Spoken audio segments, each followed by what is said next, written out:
We're gonna look under like a military record? Yeah. World War I draft registration cards. Okay, oh, here we go. Charles Daniel Fry, he's 30, and he's employed by the Charles Daniel Fry Company. I mean, that's him. He supports a wife and 2 children. That would be one would be my grandfather. Do you claim exemption from the draft? Dependent relatives and judicial service. Dependent relatives would make sense. That's a common reason. But judicial, I mean, like he was on a jury, he was a judge. Let's go to newspapers.com and see if we can figure out what's going on in 1917 that creates this special type of exemption. Daniel Fry? Yes. Mm-hmm.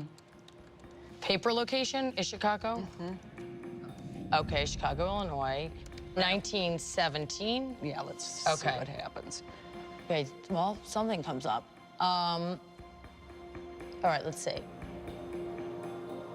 This is in August, and it says...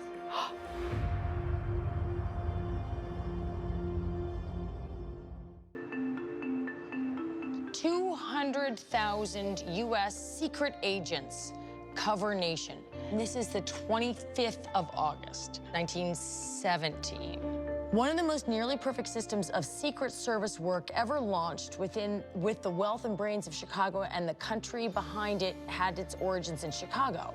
The American Protective League is the name of the organization, which has already been designated as, quote, the powerful right arm of America's Secret Service. Its scope covers every city, town, and hamlet in every section of the United States. It has a membership of 200,000 with 1 million intelligence agents or operatives active in the field of service. There is but one qualification: red-blooded Americanism and 100% patriotic. Oh my God. It has done such effective work, however, that it has now been federalized and taken over and operated under the United States Department of Justice. Charles Daniel Fry, a young Chicago businessman, is chief of the local division. So now going back to the draft registration card, he's claiming exemption because of judicial service, and this is what the judicial service is. But what were they looking at? Who were they looking at? I mean, what was the point of the American Protective League? I think the best thing for you to do is for me to refer you to a historian that specializes in this, that can give the context and explain what's going on. Okay, I'm game. I definitely feel a certain kinship with Big Charlie. We are both in the arts.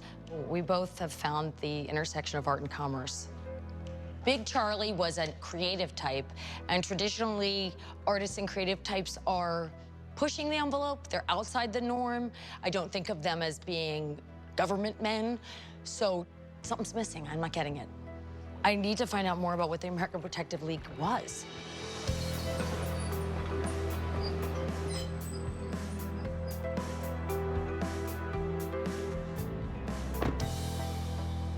Well, the American Protective League was a national organization, right? And it was set up right at the beginning of the First World War. And it's a voluntary organization founded right here in Chicago, right? And Charles Daniel Fry, your great-grandfather, was involved in it from the very beginning. Really? Yes. Okay. It's April 1917. The United States has just entered the First World War. It's a very controversial decision to enter the war at all. And you've just had episodes of violence, of sabotage and espionage from German spies. In the U.S.? In the U.S. So a lot of Americans are afraid. Okay.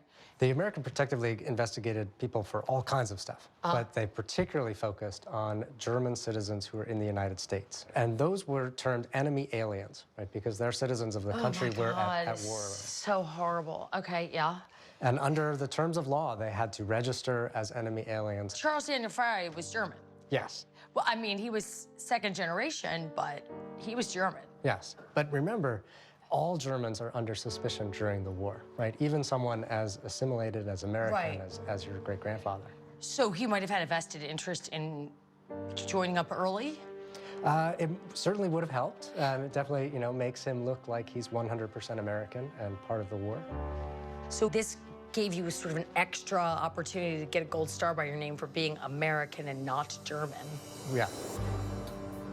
Considered enemies in our midst, Germans living in the U.S. during World War I were watched closely and told where they could and couldn't live or work. The American Protective League often joined with local police to keep tabs on anyone suspected of having strong German ties.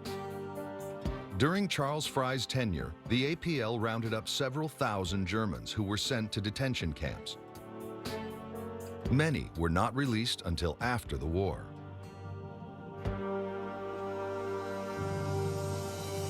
Sometimes the APL was acting without warrants, doing things that we would now understand as unconstitutional. They're sort of able to tap into people's phones.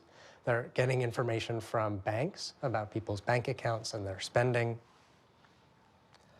Wow. Yes. So the American Protective League, this is sort of a citizens' army of surveillance. Exactly. And the Chicago chapter was the biggest chapter of the American Protective League. And it's a soapbox for Charles Daniel Fry's patriotism. It's also a way for him to bring some of his skills in advertising to the service of the war effort.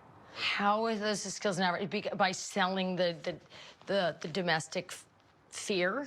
I think to a large extent. So what an advertising executive can do if they're very well connected is get the news out about the American Protective League.